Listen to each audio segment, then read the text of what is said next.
ஜோதிட நேயர்கள் அனைவருக்கும் வணக்கம். இன்னைக்கு நம்ம சேனல்ல என்ன பார்க்க போறோம் அப்படின்னு பார்த்தீங்கன்னா, மே 1ஆம் நாள் சித்ரா பௌர்ணமியானது வருகிறது. இந்த சித்ரா பௌர்ணமி நாளிலிருந்து கிரகங்களுடைய காரணமாக ஒவ்வொரு ராசினியர்களுக்கும் ஒவ்வொரு விதமான மாற்றங்கள் அவங்களுடைய வாழ்க்கையில கண்டிப்பாக உருவாகக்கூடிய ஒரு சூழல் நிச்சயமாக இருக்கிறது. அதுபோலவே சித்ரா பௌர்ணமி அப்படின்னு சொல்லும்போது இந்த நாள் மிகவும் அதிரடியான சிறப்பான ஒரு நாள் அப்படின்னே சொல்லலாம். அதாவது சக்தி வாய்ந்த ஒரு நாளாகவே இந்த நாளை நாம பார்க்கலாம். இந்த நாளில் நீங்க ஒரு விஷயத்தை நினைத்து மனதார வழிபாடு செய்யும் போது கண்டிப்பாக நீங்க நினைத்த விஷயங்கள் இரட்டிப்பு பலன்களோட உங்களுக்கு சேர்ந்து நடக்கும் அப்படின்னே சொல்லப்படுது. ஸோ இந்த சித்ரா பௌர்ணமி நாளில் விரதம் இருக்கக்கூடிய முறைகளையும் கிரிவலம் செல்லக்கூடிய முறைகளையும் நாம் பார்க்கலாம். அதுபோலவே எந்த நாளில் எந்த மாதிரி விஷயங்களை நீங்கள் செய்யணும், எந்த மாதிரி விஷயங்களை செய்யக்கூடாது அப்படிங்கிறத நீங்கள் பார்க்கலாம். ஸோ இந்த சித்ரா பௌர்ணமி நாளிலிருந்து கிரகங்களுடைய காரணமாக கும்பராசினியர்களுக்கு என்ன மாதிரியான மாற்றங்கள் உங்கள் வாழ்க்கையில் உருவாக போகுது அப்படிங்கிறத நீங்களும் தெரிந்துக்கோங்க. முதல்ல சித்ரா பௌர்ணமியோட சிறப்பை நாம் பார்க்கலாம். இந்த ஆண்டிற்கான சித்ரா பௌர்ணமி பார்த்தீங்கன்னா மே 1ஆம் நாள் வெள்ளிக்கிழமை அன்று வருகிறது. மிகவும் புனிதமான இந்த பண்டிகைகளில் ஒன்றான சித்ரா பௌர்ணமியை விசேஷமாக கொண்டாடக்கூடிய ஒரு அற்புதமான நாள் அப்படின்னு சொல்லலாம். சித்ரா பௌர்ணமி பெரும்பாலும் பார்த்தீங்கன்னா ராஜபுத்திர புராணங்களுடன் தொடர்பு உடையதுங்க. இந்த புராணத்தில் முக்கிய கடவுள் யாருன்னு பார்த்தீங்கன்னா சித்ரகுப்தரை சொல்லலாம். சித்ரகுப்தரிடம் அனைவருடைய கர்மாக்கள் அடங்கிய விரிவான பதிவேடுகள் இருப்பதாகவும் அந்த பதிவுகளின்படி இறந்த பிறகு யார் எந்த சொர்க்கம் அல்லது எந்த நரகத்திற்கு செல்ல வேண்டும் என்பதை தீர்மானிக்கப்படுவதாகவே சொல்லப்படுது. இதனால பார்த்தீங்கன்னா கடந்த காலத்துல நீங்க செய்த தவறுகளுக்கு பரிகாரம் செய்து அவரிடம் மன்னிப்பு கேட்டு நன்மை செய்ய விரும்பக்கூடிய பக்தர்களுக்கு இந்த சித்ரா பௌர்ணமி நாள் நன்மை பயக்கக்கூடிய ஒரு அற்புதமான சிறப்பான நாளாக உங்களுக்கு அமையலாம். இது சித்திரை மாதத்தில் முழு நிலவில் வருவதால் மனித குலத்தின் அனைத்து செயல்களுக்கும் கணக்கிட்டு கடந்த கால பாவங்களுக்கு பரிகாரம் செய்து சித்ரகுப்தரை வழிபடுவதற்கு இது ஏற்ற நாளாக உங்களுக்கு இருக்கிறது. பொதுவாகவே சித்ரா பௌர்ணமி அப்படின்னு சொல்லும் போது இந்த நாளில் அனைவருக்கும் ஞாபகத்திற்கு வரக்கூடிய முக்கியமான விஷயம் என்னன்னு பார்த்தீங்கன்னா திருவண்ணாமலை அப்படின்னே சொல்லலாம். திருவண்ணாமலை பார்த்தீங்கன்னா உலக பிரசித்தி பெற்ற ஒரு அற்புதமான மங்களகரமான சக்தி வாய்ந்த ஒரு கோவில் அப்படின்னு சொல்லப்படுது. திருவண்ணாமலையில் மலையே சிவபெருமானாக பார்க்கப்படுகிறார். இந்த கோவிலில் நீங்க கிரிவலம் சென்று வரும் பொழுது நீங்க நினைத்த விஷயம் கண்டிப்பாக நடக்கும் அப்படின்னு உண்மையாகவே சொல்லப்படுது. இந்த கிரிவல பாதையில மாதந்தோறும் பௌர்ணமி நாட்களில் லட்சக்கணக்கான பக்தர்கள் கிரிவலம் வராங்க. இந்த மலையில இன்றும் பார்த்தீங்கன்னா பல சித்தர்கள் வாழ்ந்து வருவதாக வரலாறு ரீதியாகவே சொல்லப்படுது. இந்த மாதிரி விஷயங்கள் நிறைய ரகசியங்கள் ஒளிந்திருக்கக்கூடிய அற்புதமான விஷயங்கள் திருவண்ணாமலையில நிறைந்திருக்கு அப்படின்னு சொல்றாங்க. இந்த சித்ரா பௌர்ணமியுடைய சிறப்பு என்ன அப்படின்னு பார்த்தீங்கன்னா மலையை வளம் வரும்போது மனிதர்கள் இடம்பக்கமாக நடக்க வேண்டும். ஏன் பார்த்தீங்கன்னா திருவண்ணாமலையை ஒட்டியுள்ள வலப்பக்கத்தில் பார்த்தீங்கன்னா சித்தர்களும் யோகிகளும் தேவர்களும் வளம் வருவதாக ஐதீக ரீதியாகவே சொல்லப்படுது. கிரிவலம் செல்லும் போது நிறைய பேர் பார்த்தீங்கன்னா நிறைய தவறுகளை செய்றீங்க. கிரிவலம் செல்லும் போது கண்டிப்பாக நமச்சிவாய சிவாய நம என்ற மந்திரத்தை நீங்க முறைகளாக உச்சரிக்க வேண்டுங்க. இதை தவிர்த்து நீங்க வேறு எதையுமே பேசக்கூடாது. கிரிவலம் செல்லும் போது நிதானமாக அது போலவே நடக்கணும். அவசரமாகவோ வேகமாகவோ நீங்க செய்யக்கூடாதுங்க. ஒவ்வொரு ஆண்டும் சித்ரா பௌர்ணமி நாளில் பார்த்தீங்கன்னா கிரிவலம் வரக்கூடிய பக்தர்கள் ஏராளமான பக்தர்கள் அப்படின்னு சொல்லப்படுது. இந்த சித்ரா பௌர்ணமி நாளில் நீங்க செய்ய வேண்டிய விஷயம் என்னன்னு பார்த்தீங்கன்னா இந்த நாளில் அதிகாலையில் எழுந்து புனித நீராடி தூய ஆடையை அணிந்து அந்த நாளை நீங்க பயபக்தியுடன் தொடங்க வேண்டும் அப்படின்னு அவசியமாகவே சொல்லப்படுது. இந்த நாளில் பிரார்த்தனை செய்து ஆசீர்வாதம் பெறுவது முக்கியமாகவே சொல்லப்படுது. இது உங்களுடைய வாழ்க்கைக்காக பிரார்த்தனை செய்வதற்கும் கடந்த கால செயல்களுக்கும் மன்னிப்பு கேட்பதற்கும் ஒரு சிறப்பான நாளாகவே பார்க்கப்படுகிறது.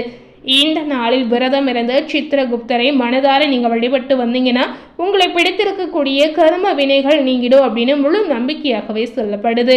அதுபோலவே இந்த நாளில் இறைவனை வழிபாடு செய்தல், தீபம் ஏற்றுதல் மற்றும் பிரார்த்தனை செய்தல் போன்ற விஷயங்களை நீங்க செய்யலாம்.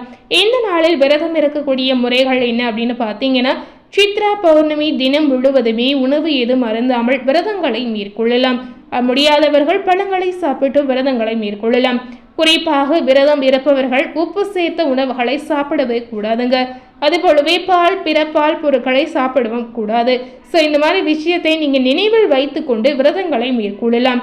இந்த நாளில் நீங்கள் சித்திரகுப்தரை வழிபடுவதன் மூலம் சிவனுடைய அருளை எளிதில் பெற முடியும் அப்படின்றது ஐதீக ரீதியாகவே சொல்லப்படுது.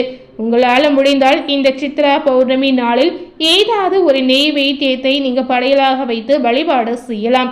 இப்படி செய்து வந்தீங்கன்னா கண்டிப்பாக உங்கள் வாழ்க்கையில் இருக்கக்கூடிய கஷ்டங்கள் குறைந்து செழிப்பையும் அதிர்ஷ்டத்தையும் நிச்சயமாக உங்களால் பெற முடியும். இந்த சித்ரா பௌர்ணமி நாளில் உங்களால் முடிந்தால் தான தர்மங்களை நீங்கள் செய்யலாம். ஏதாவது ஏழை எளியோர்களுக்கு 2 பேருக்காவது நீங்கள் தானங்களை செய்யலாம். இந்த நாளில் செய்யக்கூடாத விஷயம் என்னென்னு பார்த்தீங்கன்னா அசைவ உணவு மற்றும் போதைப் பொருட்களை தவிர்க்கணும். அதுபோலவே வாக்குவாதங்கள், எதிர்மறை எண்ணங்கள், எதிர்மறை செயல்களை தவிர்ப்பது முக்கியமாகவே சொல்லப்படுது. ஸோ இந்த சித்ரா பௌர்ணமியுடைய சிறப்பு என்ன அப்படிங்கிறத பார்த்துருப்பீங்க. இந்த சித்ரா பௌர்ணமி நாளிலிருந்து கும்பம் ராசினியர்களுக்கு என்ன மாதிரியான பலன்கள் கிடைத்திருக்கு அப்படிங்கிறத நாம் இப்போ பார்க்கலாம்.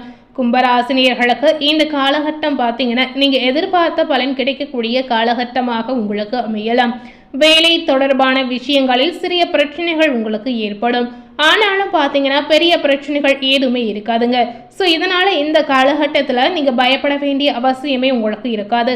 உங்களுடைய வேலையில் நீங்கள் சிறப்பாக செயல்பட முடியக்கூடிய சூழல் உங்களுக்கு உருவாகும். இந்த நேரத்தில் சூரியன் மற்றும் புதன் இணைவது உங்களுடைய ராசிக்கு பார்க்கும் பொழுது வியாபாரத்தில் நல்ல லாபத்தை உங்களுக்கு பெற்றுத்தரும். இதற்கு இடையில பார்த்தீங்கன்னா வேலையில் இருக்கக்கூடிய நேர்களுக்கு இந்த காலகட்டம் முழுவதுமே அமைதியாக இருந்தீங்கன்னா சாதகமான பலன்களை நீங்கள் பெறக்கூடிய வாய்ப்பு இருக்கிறது. ஸோ இந்த காலகட்டத்தில் இந்த மாதிரி நீங்கள் நடந்து கொள்ளலாம். அதுபோலவே ராகு மற்றும் கேதுவுடைய பெயர்ச்சியால் கும்பம் ராசினியர்களுக்கு பாடங்களில் கவனம் செலுத்துவதில் சிரமங்களை சந்திக்கக்கூடிய சூழல் உருவாகும். இருப்பினும் பார்த்தீங்கன்னா நீங்கள் விடாமுயற்சியுடன் படித்து வந்தீங்கன்னா நன்றாக படித்து நன்றாக புரிந்து கொண்டு நல்ல பலன்களை நீங்கள் பெற முடியும். ஸோ இந்த மாதிரி நீங்கள் செயல்பட்டு வந்தீங்கன்னா நல்ல மதிப்பெண் உங்களுக்கு கிடைப்பதோடு நல்ல வாய்ப்புகளும் உங்களுக்கு தேடி வரும். இந்த காலகட்டத்தில் உங்களுடைய குடும்பம் மற்றும் வீட்டு விஷயங்களுக்கு சாதகமாக ஒரு பலன் காத்திருக்கு அப்படின்னு சொல்லப்படுது. ஆனாலும் பார்த்தீங்கன்னா இந்த நேரம் குடும்ப வாழ்க்கைக்கு சற்று பலவீனமாக இருக்கலாம். ஏதாவது ஒரு வகையில பிரச்சனை, ஏதாவது ஒரு வகையில சிக்கல் இந்த மாதிரி வரும் பொழுது கும்பம் ராசினியர்கள் நிதானமாக யோசித்து நன்றாக ஆலோசித்து பிரச்சனைகளை சரி செய்யலாம். இந்த நேரம் பொதுவாக காதல் செய்யக்கூடிய நேயர்களுக்கு கண்டிப்பாக உங்களுடைய காதல் வாழ்க்கை மிகவும் சிறப்பாக இருக்கலாம்.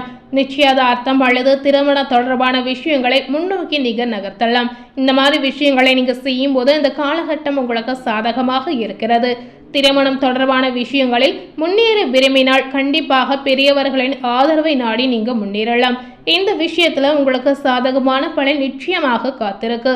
ஸோ இந்த மாதிரி முயற்சிகளை செய்தீங்கன்னா இந்த காலகட்டத்தில் தைரியமாக நீங்கள் மேற்கொள்ளலாம்.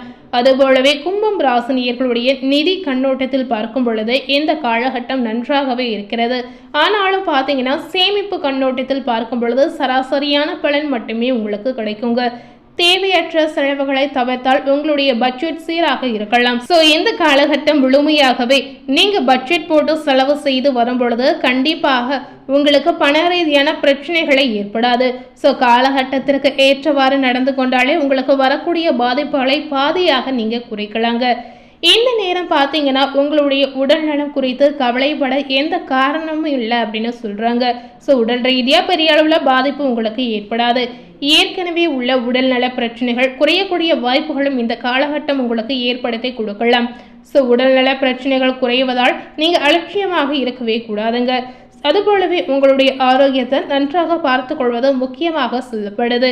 ஸோ இந்த காலகட்டம் கும்பராசினியர்களுக்கு முழுவதும் பார்க்கும் பொழுது எதிர்பாராத விஷயங்கள் நடக்கக்கூடிய ஒரு வாய்ப்பும் இருக்கிறது. எதிர்பார்க்காத நேரத்தில் நிறைய சலுகைகளும் உங்களுக்கு தேடி வரக்கூடிய வாய்ப்புகளும் இருக்கிறது. ஸோ இந்த காலகட்டத்தை உங்களுக்கு ஏற்றாற்போல் நீங்கள் பயன்படுத்தி கொண்டாலே உங்கள் வாழ்க்கையில் நல்ல முன்னேற்றத்தை நல்ல வளர்ச்சியை நீங்கள் பார்க்கலாம். ஸோ இந்த நேரத்தில் அதுபோலவே கும்பராசினியர்கள் என்ன மாதிரி தெய்வ வழிபாடுகளை மேற்கொள்ளணும் அப்படின்னு பார்த்தீங்கன்னா ஹனுமனை வழிபட்டு வருவது உங்களுக்கு பாசிட்டிவான ஒரு மாற்றத்தை ஏற்படுத்தி கொடுக்கும் அப்படின்னு சொல்லப்படுது. ஸோ முடிந்த அளவுக்கு இப்போ இருக்கக்கூடிய இந்த காலகட்டத்தில் தெய்வ வழிபாடுகளை நீங்கள் அணுகலாம். ஸோ இன்னைக்கு நம்ம சேனலில் கும்பராசினியர்களுக்கு சித்ரா பௌர்ணமியிலிருந்து என்ன மாதிரியான மாற்றங்கள் உருவாகியிருக்கு, அதாவது கிரகங்களுடைய காரணமாக என்ன விளைவுகளை நீங்கள் சந்திக்க போறீங்க அப்படிங்கிறத பார்த்துருப்பீங்க. அதுபோலவே சித்ரா பௌர்ணமியுடைய சிறப்பு என்னங்கிறதையும் கண்டிப்பாக நீங்கள் தெரிந்திருப்பீங்க. மேலும் இது போல ஒரு புதிய தகவலை தெரிந்து கொள்ளணும் அப்படின்னு நினைத்தீங்கன்னா மறக்காமல் நம்ம சேனலை சப்ஸ்கிரைப் பண்ணி பக்கத்தில் இருக்கக்கூடிய பெல் பட்டனையும் மறக்காமல் ப்ரெஸ் பண்ணிடுங்க. நீங்கள் சப்ஸ்கிரைப் பண்ணால் மட்டுமே நம்ம சேனலில் போடக்கூடிய எல்லா நியூ அப்டேட்டான வீடியோஸும் நீங்கள் உடனுக்குடன் பார்த்து தெரிந்து கொள்ளலாம். ஸோ மறக்காமல் சப்ஸ்கிரைப் பண்ணி பெல் பட்டனை ப்ரெஸ் பண்ணிவிடுங்க. தேங்க்யூ.